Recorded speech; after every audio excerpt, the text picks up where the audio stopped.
ओम नमो भगवते वासुदेवाय। ओम नमो भगवते वासुदेवाय।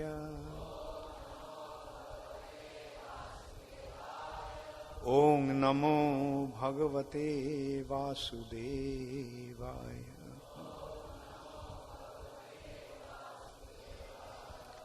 नारायणं नमस्कृत्य नरं चैव नरोत्तमं देवीं सरस्वतीं व्यासं ततो जयमुदीरये। नष्टप्रायेषु अभद्रेषु नित्यं भागवत सेवया भगवती उत्तम श्लोके भक्तिर्भवती नैष्टिकी। हरे कृष्णा। এই বছর শিল রামানুজাচার্যের সহস্র বর্ষপূর্তি উৎসব, অর্থাৎ 1000 বছর আগে, এখন থেকে 1000 বছর আগে, অর্থাৎ 1017 সালে খ্রিস্টাব্দে রামানুজাচার্য আবির্ভূত হয়েছিল। রামানুজাচার্য ভগবদ অবতার। তিনি শঙ্কর্ষণের অবতার, অনন্ত শেষ শঙ্কর্ষণের অবতার। রামানুজাচার্যের আবির্ভাবের বৈশিষ্ট্য সম্বন্ধে পুরো ভালোভাবে অবগত হতে হলে আমাদের ওই সময়কার ইতিহাস একটু পর্যালোচনা করতে হবে। আজ থেকে প্রায় 5000 বছর আগে কলিযুগের সূচনা হয়, কলিযুগের শুরু হয়। কৃষ্ণ যখন তার লীলা সংবরণ করলেন, আজ থেকে প্রায় 5000 বছর আগে, তখন দাপর যুগের শেষ হলো এবং কলিযুগের শুরু হলো।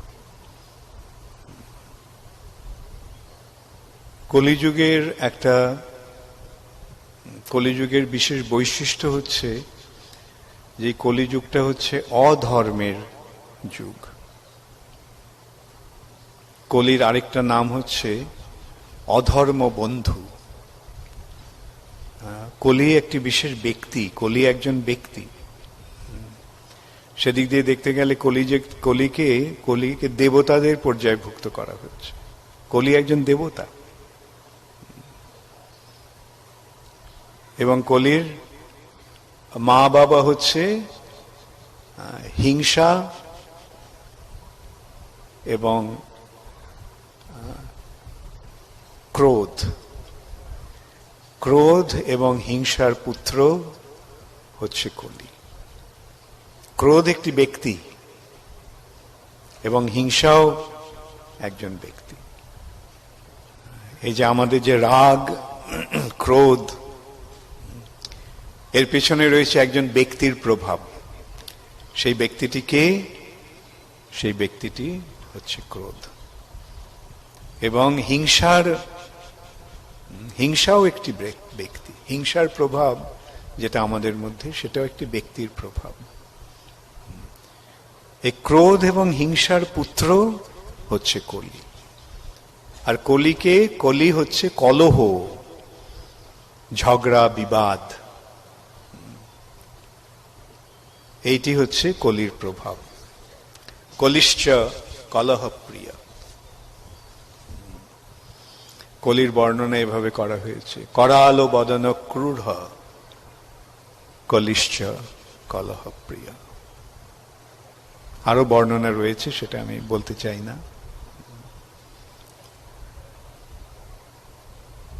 এখন এই কলি যুগের প্রভাব, আর কলির একটা কাজ কি, কলির বিশেষ কাজ হচ্ছে অধর্মকে স্থাপন করা। তাই কলিকে বলা হচ্ছে অধর্ম বন্ধু। ধর্মকে স্থাপন করেন কে? ধর্মকে স্থাপন করেন ভগবান। ধর্ম সংস্থাপনার্থায় সম্ভবামি যুগে যুগে। ভগবান আসেন ধর্ম সংস্থাপন করার জন্য, আর কলির কাজ হচ্ছে অধর্মকে স্থাপন করা। এবং এই কলি যুগে অধর্মই এই যুগে সিংহাসনে বসে থাকবে।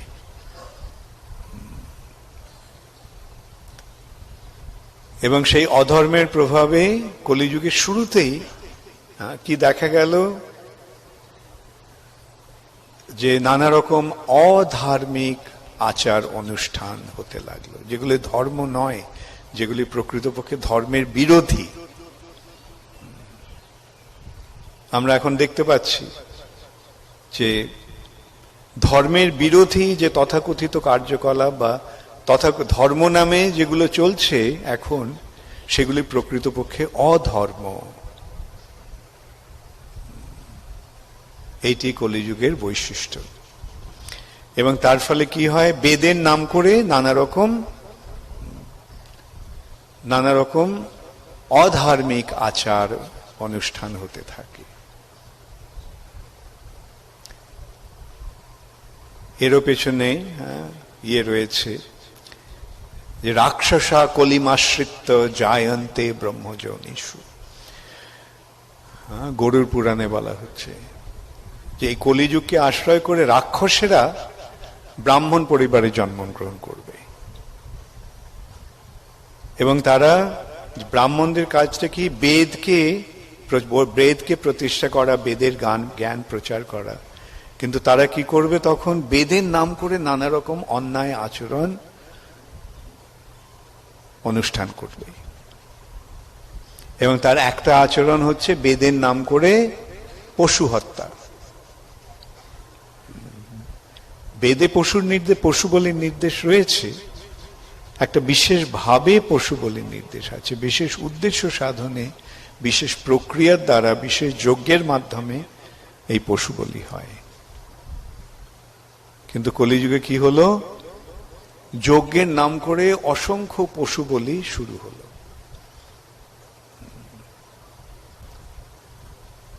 তার মানে একদিকে দেখা যাচ্ছে যে না, বেদের অনুষ্ঠান হচ্ছে, কিন্তু আসলে কি হচ্ছে,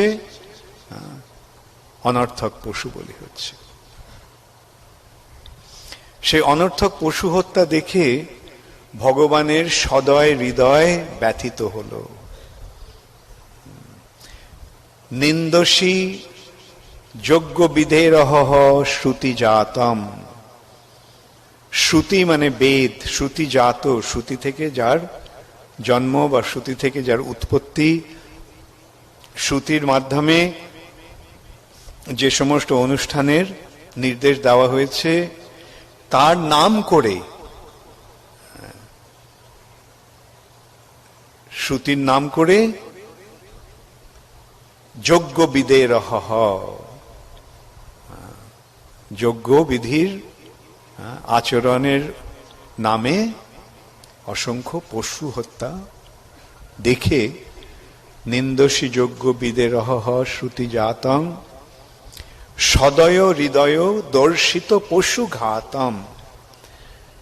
এই যে পশু হত্যা হচ্ছে তা দেখে ভগবানের সদয় হৃদয় ব্যথিত হল। তাই তখন তিনি কেশবধৃতা বুদ্ধ শরীর, তিনি বুদ্ধ রূপে এলেন, ভগবান বুদ্ধদেব রূপে এলেন। এসে তিনি কি করলেন, তিনি এই পশু হত্যা বন্ধ করলেন। কিন্তু এই পশু হত্যা বন্ধ করার জন্য তিনি কি করলেন, বেদের নামে পশু হত্যা হচ্ছে, তাই তিনি বেদকে বাতিল করে দিলেন। বেদ মানার কোনো প্রয়োজন নেই।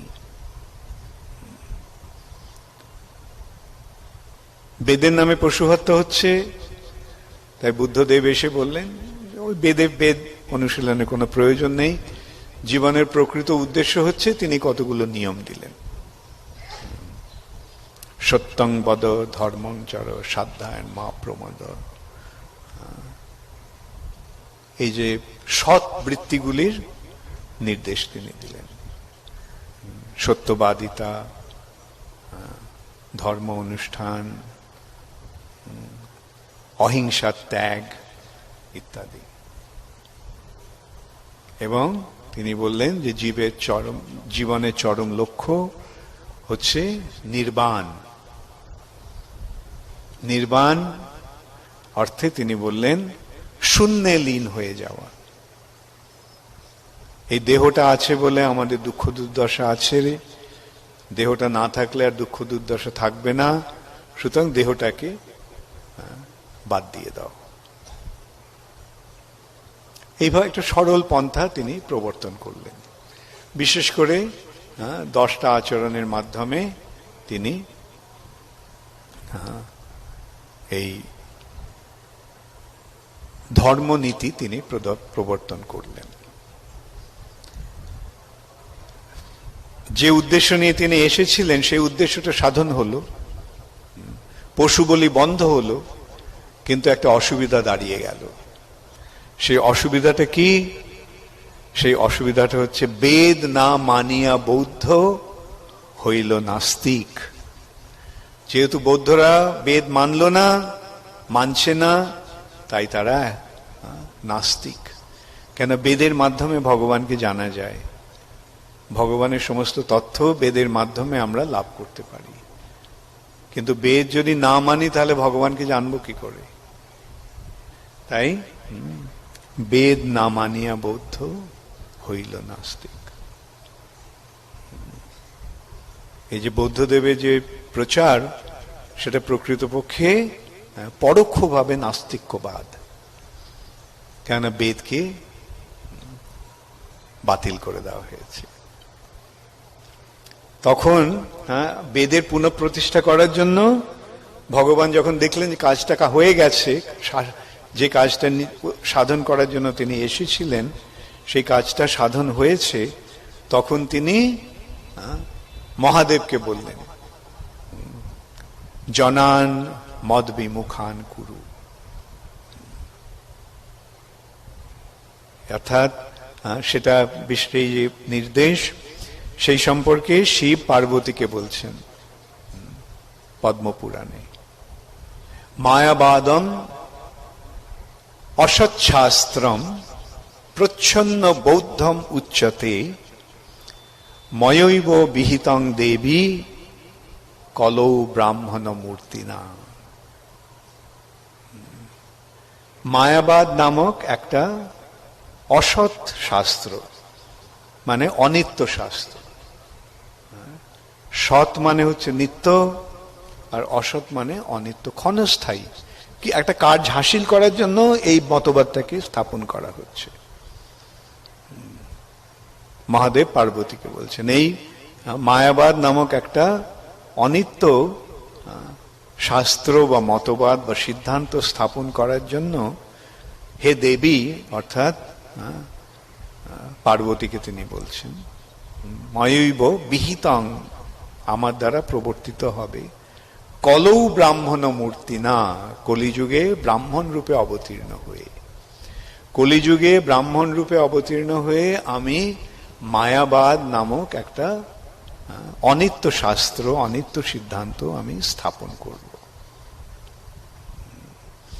এখন সেই মহাদেবের সেই অবতারকে, মহাদেবের সেই অবতার হচ্ছেন শ্রীপাদ শঙ্করাচার্য। শঙ্করাচার্য কি করলেন? ইতিমধ্যে তখনকার পরিস্থিতিটা কিরকম? সারা ভারত তখন বৌদ্ধ হয়ে গেছে। মুষ্টিমেয় কয়েকজন কেবল বেদের যে মতবাদ বা শিক্ষা সেটাকে আগলে রেখেছেন কতগুলি নিভৃত কোনায়।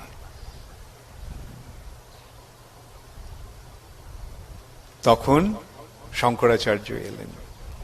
এই মায়াবাদকে নিরস্ত করার জন্য তিনি বৌদ্ধবাদকে নিরস্ত করার জন্য তিনি মায়াবাদ স্থাপন করলেন। এই মায়াবাদ হচ্ছে প্রচ্ছন্ন বৌদ্ধ মুচ্যতে, এটা হচ্ছে প্রচ্ছন্ন বৌদ্ধবাদ। আচ্ছা, এখানে আমরা দেখতে পাচ্ছি কি বৌদ্ধবাদ হচ্ছে প্রচ্ছন্ন নাস্তিক্যবাদ, আর মায়াবাদ হচ্ছে প্রচ্ছন্ন বৌদ্ধবাদ, প্রচ্ছন্ন বৌদ্ধম উচ্যতে। অতএব এই মায়াবাদও পক্ষান্তরে বা আসলে নাস্তিক্যবাদ, কেননা এখানে মায়াবাদেও ভগবানের স্থান নেই। সর্বং খল্লিদং ব্রহ্ম, ব্রহ্মই হচ্ছে সব।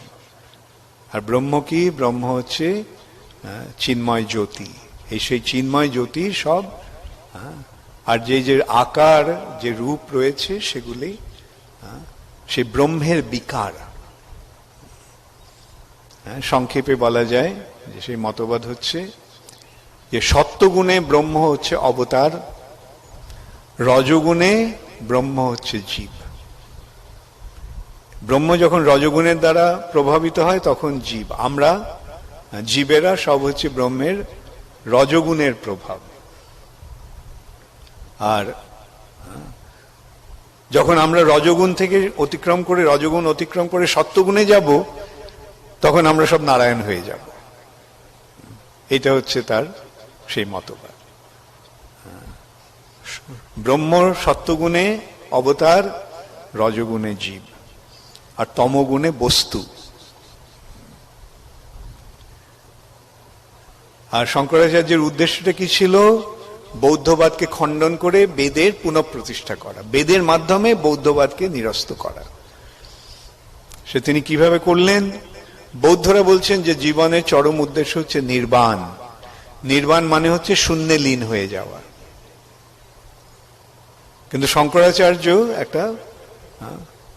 তিনি অন্য একটা বিতর্ক তুললেন। না, এই যে নির্বাণ, এটা বেদের কথা, আর বেদে যে নির্বাণের রয়েছে, বর্ণনা রয়েছে, সেটা শূন্যে লীন হয়ে যাওয়া নয়, পূর্ণে লীন হয়ে যাওয়া।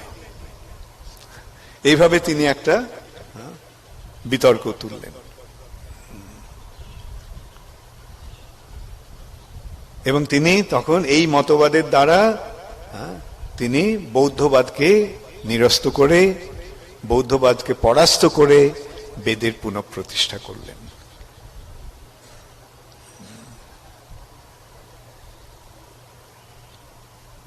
একা শঙ্করাচার্য এই কাজটা হাসিল করলেন এককভাবে।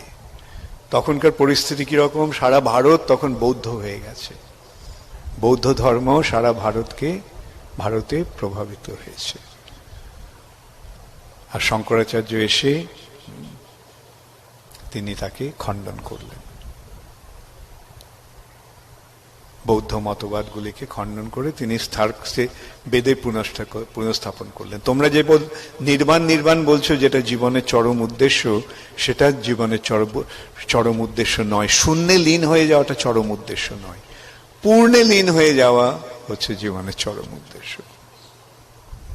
আর সেই পূর্ণ হচ্ছে ব্রহ্ম। সেই মতবাদকে বলা হচ্ছে ব্রহ্ম সাযুজ্য। এইটা হচ্ছে শঙ্করাচার্যের মতবাদ, যেটা হচ্ছে কেবলাদ্বৈতবাদ বা মায়াবাদ। এই জগৎটা মায়া, আর ব্রহ্ম হচ্ছে সত্য। ব্রহ্ম সত্য, জগৎ মিথ্যা। যাই হোক, এইভাবে তিনি বৌদ্ধবাদকে খণ্ডন করে মায়াবাদ স্থাপন করলেন। তাহলে দেখা গেল কি, বুদ্ধদেব এসে বেদকে রিজেক্ট করলেন, বেদকে অস্বীকার করে বেদকে মানার কোনো প্রয়োজন নেই বলে বেদকে তিনি নিরস্ত করলেন, প্রত্যাহার করলেন। কিন্তু শঙ্করাচার্য এসে সেই বেদকে পুনঃপ্রতিষ্ঠা করলেন, কিন্তু পুরোপুরিভাবে বেদের তত্ত্বটা তিনি দিতে পারলেন না। কেন? পুরোপুরিভাবে যে বেদের কথা যদি আনতে যাওয়া হয়, তাহলে বৌদ্ধরা বলবে না না, এটা তোমাদের মতবাদ, আমাদের মতবাদ ভিন্ন। তাই শঙ্করাচার্য কি করলেন? তাদের মতবাদের মাধ্যমে বেদকে প্রতিষ্ঠা করলেন। এটাকে একটা এইরকম দৃষ্টান্তের সঙ্গে তুলনা করা যায়, যেমন কাঁটা দিয়ে কাঁটা তোলা। এটা এই দৃষ্টান্ত তোমরা জানো সকলে।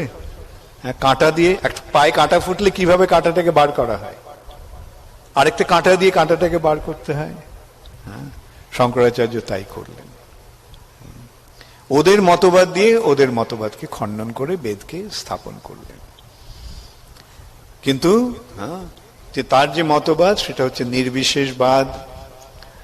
সেখানে ভগবানকে তিনি স্থাপন করলেন না, ভগবানের সাকার রূপ তিনি স্থাপন করলেন না। তিনি বেদের যে নিরাকার যে অঙ্গ, অর্থাৎ ব্রহ্ম জ্যোতিকে তিনি স্থাপন করলেন চরম উদ্দেশ্য বলে। কিন্তু ব্রহ্ম জ্যোতির উৎস কোথায়? ব্রহ্মের উৎস হচ্ছেন পরম ব্রহ্ম। তিনি হচ্ছেন সেই পরম ব্রহ্মকে, সেই পরম ব্রহ্ম হচ্ছে শ্রীকৃষ্ণ, যে সম্বন্ধে অর্জুন বলছেন কৃষ্ণকে ভগবদ গীতায়, পরং ব্রহ্ম পরং ধাম পবিত্রং পরমং ভবান। ব্রহ্ম হচ্ছে ভগবানের দেহ নির্গত রশ্মিচ্ছটা। তাহলে ব্রহ্মের উৎসকে, ব্রহ্মের উৎস হচ্ছেন সেই পরম ব্রহ্ম, পরমেশ্বর ভগবান শ্রীকৃষ্ণ। সেটা প্রতিষ্ঠিত হলো না। এখন সেটা প্রতিষ্ঠা করার জন্য শ্রীল রামানুজাচার্য এলেন। তখন আমরা তখনকার ইতিহাস যদি আমরা দেখি তাহলে দেখতে পাবো যে একটা সময় সারা ভারত বৌদ্ধবাদে ছেয়ে গেছে। তারপরে শঙ্করাচার্য বৌদ্ধবাদকে নিরস্ত করে তিনি পুনরায় বৈদিক যে ধর্ম সেটা স্থাপন করলেন, সনাতন ধর্ম স্থাপন করলেন। অর্থাৎ তখন সারা ভারত তখন মায়াবাদের দ্বারা প্রভাবিত, শঙ্করাচার্যের। এখন এই মায়াবাদকে খণ্ডন করার জন্য রামানুজাচার্য এলেন। রামানুজাচার্য কিভাবে মায়াবাদকে খণ্ডন করলেন? শঙ্করাচার্য মায়াবাদ প্রতিষ্ঠা করার জন্য তিনি কয়েকটা যুক্তি দেখিয়েছিলেন, বা দৃষ্টান্ত বা উদাহরণ দেখিয়েছিলেন। মায়াবাদের মূল তত্ত্বটা কি? ব্রহ্ম সত্য, জগৎ মিথ্যা। এই জগৎটা মিথ্যা, মিথ্যা মানে কোনো অস্তিত্ব নেই। এবং তার দৃষ্টান্ত তিনি কিভাবে দিলেন? তিনি দিলেন দৃষ্টান্তটা যেমন মরীচিকায় জল ভ্রম, রজ্জুতে সর্প ভ্রম, শুক্তিতে রজত ভ্রম। ভ্রম, এই যে ভ্রম, এই ভ্রমটাই হচ্ছে মায়া। ভ্রম মানেই হচ্ছে, সেই জন্য তার এই মতবাদ থেকে সরল ভাষায় বলা হয় মায়াবাদ। সংস্কৃততে তার মতবাদ থেকে বলা হচ্ছে কেবলাদ্বৈতবাদ। চরমে সব এক, অদ্বয়। ওই জগতে কোনো দ্বিতীয় নেই। এই যে বিকার বা এই যে তারতম্য, সেটা এই জগতে আছে, ওই জগতে কোনো তারতম্য নেই, কেবল অদ্বৈতবাদ। তখন রামানুজাচার্য, শঙ্করাচার্য তার মতবাদকে প্রতিষ্ঠা করার জন্য কি করলেন? এই দৃষ্টান্তগুলি দিলেন। যেমন মরীচিকায় জল ভ্রম। ভ্রম, মরীচিকাতে জল আছে, মরীচিকা হচ্ছে তপ্ত বালু, ওটা প্রকৃতপক্ষে ওটা আগুন, ওটা জল নয়, কিন্তু আগুনটাকে মনে হচ্ছে জল। আধো অন্ধকারে একটা রজ্জু বা রশি, দড়ি কে মনে হয় সাপ, কিন্তু সেটা ভ্রম, সে সাপ নয়, সেটা রজ্জু। এখন এই জগৎটাকে যে আমরা দেখছি, এই জগৎটা ভ্রম। এইভাবে তিনি তার মতবাদকে স্থাপন করলেন। রামানুজাচার্য এসে তার মতবাদকে কিভাবে খণ্ডন করলেন? তিনি বললেন যে ঠিক আছে, মরীচিকায় জল নেই, মরীচিকাটা জলের মতো দেখাচ্ছে, কিন্তু প্রকৃতপক্ষ ওটা জল নয়। কিন্তু কোথাও না কোথাও তো জল রয়েছে বলেই ভ্রমটা হচ্ছে। বোঝা গেল? হ্যাঁ, যদি জল না থাকতো তাহলে ভ্রমটা আসবে কোত্থেকে? সুতরাং জল নিশ্চয়ই কোথাও রয়েছে। রজ্জুতে সাপটা নেই, কিন্তু কোথাও না কোথাও তো সাপ আছে বলেই ভ্রমটা হচ্ছে। তাহলে এই জড়জগতে যে বৈচিত্র্য আমরা দেখছি, সেই বৈচিত্র্যটা কোথাও আছে বলে তো আমরা এই বৈচিত্র্যকে আমরা দর্শন করছি। এখন সেই বৈচিত্র্যটা কোথায়? সেই বৈচিত্র্য বা এই যে বৈশিষ্ট্য, সেগুলি রয়েছে চিন্ময় জগতে, চিৎ জগতে। সেই চিৎ জগতে প্রতিবিম্ব হচ্ছে এই জড় জগৎ। প্রতিবিম্বতে বস্তুটা নেই, কিন্তু আসল বস্তুটা অন্য কোথাও রয়েছে বলে আমরা প্রতিবিম্বতে তা দর্শন করছি। শঙ্করাচার্য বললেন যে এই জগৎটা মিথ্যা, আর ওই জগৎটা সত্য ও ব্রহ্ম, এবং ব্রহ্মের বৈশিষ্ট্যকে নিরাকার, নিঃশক্তিক, নির্বিশেষ। তার ব্রহ্মের কোনো আকার নেই, ব্রহ্মের কোনো শক্তি নেই, ব্রহ্মের কোনো বৈশিষ্ট্য নেই। কিন্তু রামানুজাচার্য মতবাদ দিলেন যে তুমি যে বললে যে রজ্জুতে সর্প ভ্রম, ভ্রম আছে ঠিক আছে, রজ্জুটা সর্প নয়, কিন্তু সর্প রয়েছে বলে রজ্জুতে এই ভ্রম হচ্ছে। মরীচিকাটা জল নয়, কিন্তু জল কোথাও আছে বলে এই ভ্রমটা হচ্ছে। এখন সেই যে প্রকৃত বস্তুটি, সেই প্রকৃত বস্তুটি রয়েছে চিৎ জগতে। অতএব চিৎ জগৎ নিরাকার, নির্বিশেষ, নিঃশক্তিক নয়। চিৎ জগৎ সবিশেষ, সশক্তিক এবং সাকার। এইভাবে তিনি শঙ্করাচার্যের কেবলাদ্বৈত মতবাদকে খণ্ডন করে তিনি তার বিশিষ্টাদ্বৈতবাদ স্থাপন করলেন। গুণগতভাবেই সেই জগৎটা অদ্বয়, এই জগৎ থেকে ভিন্ন। এই জগতের পরিপ্রেক্ষিতে ওই জগৎটি সম্পূর্ণ ভিন্ন, কিন্তু এই জগতের যে বৈশিষ্ট্য, সেই বৈশিষ্ট্য আসছে ওখান থেকে। অর্থাৎ এই জড় জগৎটা হচ্ছে সেই জগতের প্রতিবিম্ব। তার একটা সরল দৃষ্টান্ত আমরা দেখতে পাচ্ছি ভগবদ গীতায়। ভগবান কি বলছেন? ঊর্ধ্বমূলম অধঃশাখাম অশ্বত্থম প্রাহুরব্বয়ম ছন্দাংশি যস্য পর্ণানি যস্তং বেদ স বেদবিদ। এই জগতের বর্ণনা তিনি কিভাবে করলেন? এই জগৎটা হচ্ছে একটা অব্যয়, অন্তহীন একটা বটবৃক্ষের মতো। অশ্বত্থম প্রাহুরব্বয়ম, তার মূলটা রয়েছে ওপর দিকে, আর শাখা বা ডালপালাগুলি, পাতাগুলি রয়েছে নিচের দিকে। ঊর্ধ্বমূলম অধঃশাখাম অশ্বত্থম প্রাহুরব্বয়ম ছন্দাংশি যস্য পর্ণানি।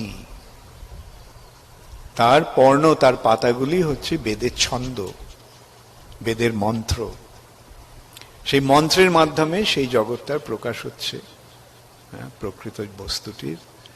তাহলে এখন যদি আমরা জিজ্ঞাসা করি, আপনারা কি কখনো এমন একটা গাছ দেখেছেন যার মূলটা ওপরের দিকে, ডালপালাগুলি নিচের দিকে? কেউ দেখেছেন কি? হ্যাঁ, দেখেছেন। কোথায় দেখেছেন?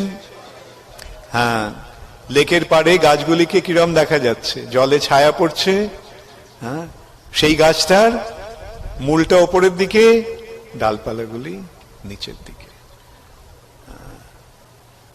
অতএব এই জগৎটা হচ্ছে সেই জগতের প্রতিবিম্ব, আর সেই জগতের যে প্রকাশ সেটি হচ্ছে ছন্দাংশী যস্য পর্ণানি।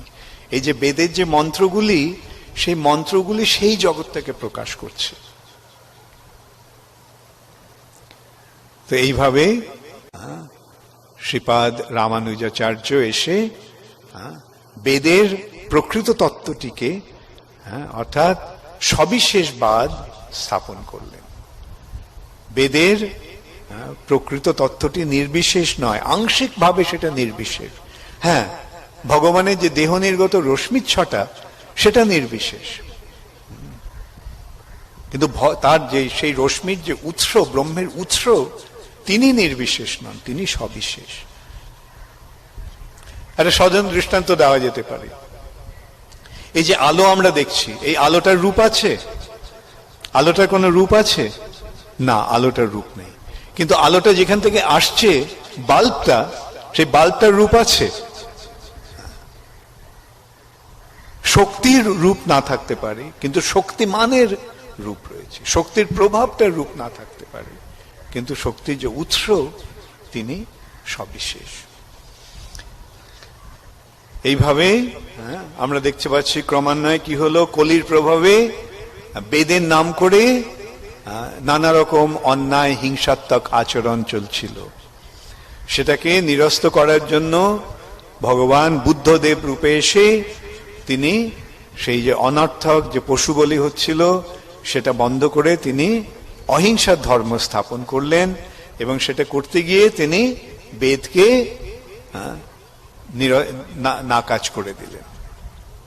বেদের প্রয়োজন নেই, বেদ মানার কোনো প্রয়োজন নেই। কিন্তু বেদ যদি না থাকে তাহলে আমরা ভগবানকে জানবো কি করে? বেদ যদি না জানি তাহলে চিৎজগৎ সম্বন্ধে আমরা জ্ঞান আহরণ করব কি করে? তাই বেদকে আবার পুনঃপ্রতিষ্ঠা করার প্রয়োজন। তাই বেদের পুনঃপ্রতিষ্ঠার জন্য ভগবান মহাদেবকে পাঠালেন, দেবাদিদেব মহাদেবকে পাঠালেন, এবং মহাদেব শঙ্করাচার্য রূপে এসে তিনি মায়াবাদকে খণ্ডন করে বেদের পুনঃস্থাপন করলেন। কিন্তু তিনি বেদের পূর্ণ তত্ত্বটি দিতে পারলেন না। তাই তখন তারপরে রামানুজাচার্য এসে এই বেদের প্রকৃত তত্ত্ব প্রদান করলেন, সবিশেষ তত্ত্ব। বেদের উদ্দেশ্য অদ্বৈতবাদ নয়, বেদের প্রকৃত উদ্দেশ্য হচ্ছে চিন্ময় দ্বৈতবাদ। তাই তিনি স্থাপন করলেন বিশিষ্টাদ্বৈতবাদের মাধ্যমে। তারপরে মধ্বাচার্য, নিম্বার্কাচার্য, বিষ্ণুস্বামী এসে বেদের যে প্রকৃত তত্ত্ব সেটাকে দৃঢ়রূপে স্থাপন করলেন। তারপরে শ্রী চৈতন্য মহাপ্রভু এসে এই যে দুটি মতবাদের সৃষ্টি হয়েছিল, অদ্বৈতবাদ, অদ্বয়বাদ এবং দ্বৈতবাদ, সেটাকে সমন্বয় করে তিনি কি করলেন? অচিন্ত ভেদ অভেদ তত্ত্ব দান করলেন। অচিন্ত ভেদ এবং অভেদ, সেই চিন্ময় তত্ত্বের সঙ্গে এই আমার জীবের অস্তিত্ব, ভগবানের সঙ্গে জীবের গুণগতভাবে এক, কিন্তু আয়তনগতভাবে ভিন্ন। ভেদ এবং অভেদ, হ্যাঁ ভেদ রয়েছে। ভগবানের সঙ্গে জীবের ভেদটা কি? ভগবানের সঙ্গে জীবের ভেদ হচ্ছে ভগবান পূর্ণ আর জীব হচ্ছে তার অংশ। আর অভেদটা কি? ভগবান চিন্ময়, জীব তার স্বরূপে চিন্ময়, আত্মা চিন্ময়। ভগবান সচ্চিদানন্দ, জীব তার স্বরূপে সচ্চিদানন্দ। তবে জীব তখনই সচ্চিদানন্দ হয় যখন সে ভগবানের সঙ্গে তার প্রীতির সম্পর্ক, প্রেমের সম্পর্ক স্থাপন করে। এইভাবে শঙ্করাচার্য, এইভাবে রামানুজাচার্য, মধ্বাচার্য, নিম্বার্কস্বামী এবং বিষ্ণুস্বামী, এই চারজন মহান আচার্য চারটে সম্প্রদায় থেকে এলেন রামানুজাচার্য এলেন শ্রী সম্প্রদায় থেকে, মধ্বাচার্য এলেন বিষ্ণুস্বামী ব্রহ্ম সম্প্রদায় থেকে, বিষ্ণুস্বামী এলেন রুদ্র সম্প্রদায় থেকে, এবং নিম্বার্কাচার্য এলেন কুমার সম্প্রদায় থেকে। এই চারটে চত্তারো কলিপাবনা, চত্তারো এই চারটে সম্প্রদায় হচ্ছে তত্ত্বজ্ঞান লাভের একমাত্র উপায়। আর শ্রী চৈতন্য মহাপ্রভু এসে সেই গৌড়ীয় বৈষ্ণব ধারার মাধ্যমে তিনি অচিন্ত ভেদাভেদ জ্ঞান স্থাপন করলেন। এইটি হচ্ছে আমাদের ইতিহাস। এই সম্পর্কে একটা দৃষ্টান্ত শিল প্রভুপাদ দিয়েছিলেন। আমি একসময় প্রভুপাদকে জিজ্ঞাসা করেছিলাম, প্রভুপাদ বলেছিলেন যে শঙ্করাচার্য হচ্ছেন আমাদের আচার্য। আমি তখন নতুন ভক্ত, নতুন মানে 8-9 মাস হয়েছে ইস্কনে, আমি প্রভুপাদের সঙ্গে আছি, আমার দীক্ষা হয়ে গেছে, আমি প্রভুপাদের সেক্রেটারি। প্রভুপাদ যখন ঋষিকেশে ছিলেন তখন এক সময় তিনি শঙ্করাচার্য সম্বন্ধে বলেছিলেন, শঙ্করাচার্য আমাদের আচার্য। তা আমি প্রভুপাদকে জিজ্ঞাসা করেছিলাম, প্রভুপাদ শঙ্করাচার্যের মতবাদ তো আমরা সম্পূর্ণরূপে ত্যাগ করছি। বলা হচ্ছে মায়াবাদীর ভাষ্য শুনিলে হয় সর্বনাশ। মায়াবাদীর ভাষ্য শুনিলে মানে শঙ্করাচার্যের মতবাদ, সেটা শুনলে সর্বনাশ হয়ে যায়। তাহলে আমরা কিভাবে আমরা মনে করবো যে শঙ্করাচার্য হচ্ছেন আমাদের আচার্য? প্রভুপাদ তখন একটা খুব সুন্দর দৃষ্টান্ত দিয়েছিলেন। তিনি দিয়েছিলেন যে বৌদ্ধবাদের নাস্তিক্য ভূমিতে শঙ্করাচার্য ভিত্তি স্থাপন করলেন। যখন ভিত্তিটা গাড়া হয়, বাড়িটা উঠবে কোন দিকে? বাড়িটা উঠবে ওপর দিকে, ভিত্তি যায় কোন দিকে? নিচের দিকে। তাই শঙ্করাচার্যের মতবাদটা আপাত দৃষ্টিতে বিরোধী বলে মনে হচ্ছে, কিন্তু তারই ভিত্তিতে বাড়িটা মানে, আর সেই যে ভিত্তির ওপরে মন্দির স্থাপন করলেন রামানুজাচার্য, মধ্বাচার্য, নিম্বার্ক স্বামী এবং বিষ্ণু স্বামী। আর সেই মন্দিরে রাধাকৃষ্ণের বিগ্রহ স্থাপন করলেন শ্রী চৈতন্য মহাপ্রভু।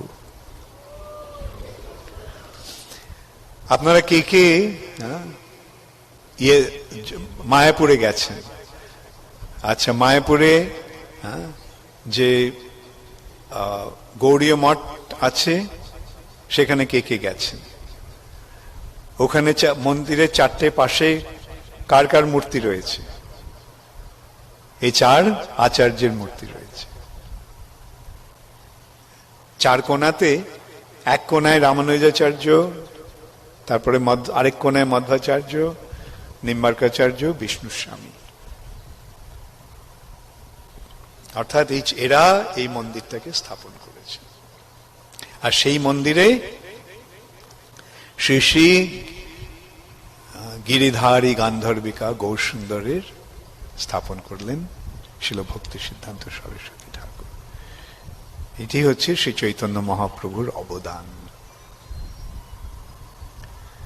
শ্রী চৈতন্য মহাপ্রভু কি, শিল প্রভুপাদ কি, শিল রামানুজাচার্য কি, গৌর প্রেমানন্দে হরি।